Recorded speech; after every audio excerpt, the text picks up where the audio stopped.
Okay, now we are back, and we are back with our entertainment panel this week. And for the first time ever, Abby is joining us here in studio. So thank you so much for taking the time to speak with us now back in studio, Abby. Of course, I'm very excited for this. It's a different dynamic than it is over Skype, so it's going to be interesting. I know, it's definitely going to be interesting. I'm really excited for this, a little bit nervous, a little bit being in person, but it's definitely going to be a great time, and we got some interesting topics on the go, I think, for today. Yes, definitely. Yeah, definitely after, especially CinemaCon with what was all announced. Both of our topics are based on that, so there definitely was a lot happening at CinemaCon, and the first one starting off that a lot of people are talking about, and it's going to be definitely a kind of a gorgeous movie, a lot of gorgeous stars in this one.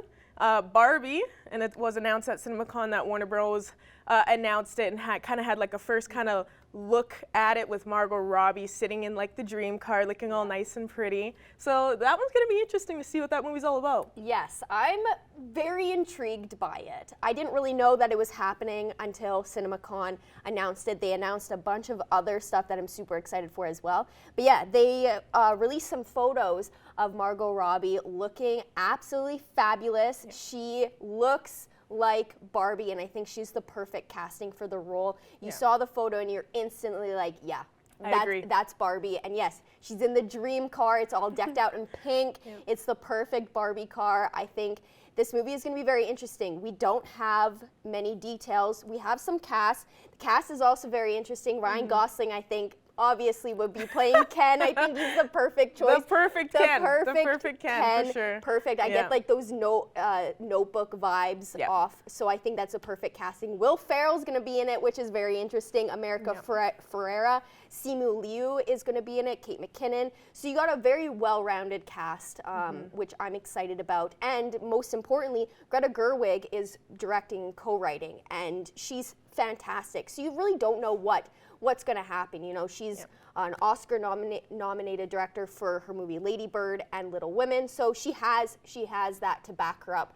I think she's fantastic. She goes out of kind of the norm with her films, so I'm very excited for it. And even Margot Robbie teased the role a little bit, saying it comes with a lot of baggage and a lot of nostalgic connections, which I'm super excited about because I grew up watching Barbie. I grew up with the dolls, so it's going to be out there. It's going to be completely different from expectations, which I'm super excited about. Yeah, just from seeing that first look and hearing about the announcement, it was already like excitement running through your veins, literally, especially hearing about all the actors that will be involved in it. Reading a little bit about Will Ferrell, kind of supposed to be playing like the CEO or an owner of a toy company, something like that. I'm pretty sure from what I was reading about. So it sounds interesting. I don't know if he's supposed to be kind of like a villain or whatnot, but Kate McKinnon, you know there's going to be some good comedy as well involved in it. And I agree with Margot Robbie being honestly the perfect Barbie. Like, just look at her, like literally just perfect, just a live action kind of Barbie. It's just the perfect role for her. And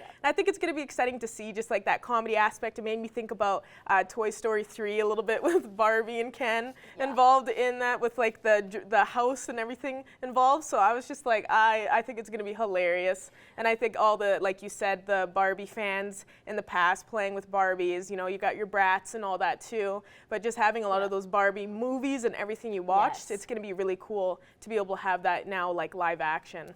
But there was some more announcements as well with CinemaCon here. Another one, and of course we've spoken about this before. We loved this movie, watched it together, The Batman, and announced the sequel for it. Of course, nobody was really truly surprised for this. We knew this was going to be continuing on, but I'm really excited to be able to see this because Warner Bros. Has also officially announced this. Seems like it's kind of like a lot going on with Warner Bros. And at CinemaCon, but like it's going to be interesting to see how they're going to continue on this storyline, because if you've seen it, it was an excellent movie. Everybody can watch it on HBO and everything like that now, but it's definitely going to be interesting to see what is going to continue on with the storyline with the Batman and how they're going to continue with all the characters already involved.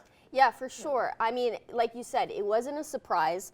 It's just nice to have that little bit of confirmation to it, so we know 1,000% that it's happening. Matt Reeves and Robert Pattinson are confirmed to be coming back, which is very exciting.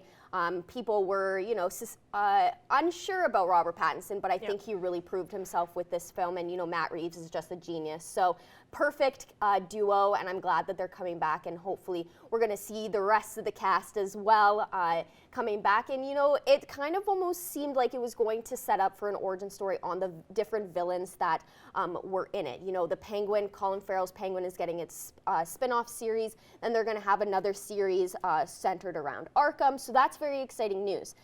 You know, the first Batman movie made over $750 million at box office, and when it was launched on HBO Max, 4 million views, over 4 million views in the first week of it being streamed on HBO Max. So that's just crazy. You see how well the movie did, and I think the first Batman really solidified that they're going to come back with a lot. We don't have any release date or info on the plot. What we can expect, we could maybe see the Joker coming in. You know, we kind of got a deleted scene from that, you know, as a first look at the Joker. So it's going to be interesting to see where they take this, and, you know, what other characters that they can pull out of Batman.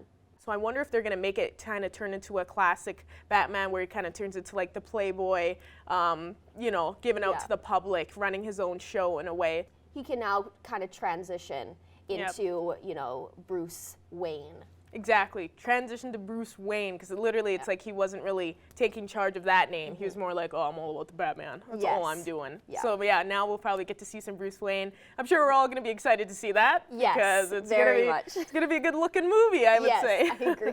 But that's all the time we have, unfortunately, for this week's entertainment panel. So I'm glad we got to do this in person once again. Thank you so much for joining us today, Abby. Of course, thank you.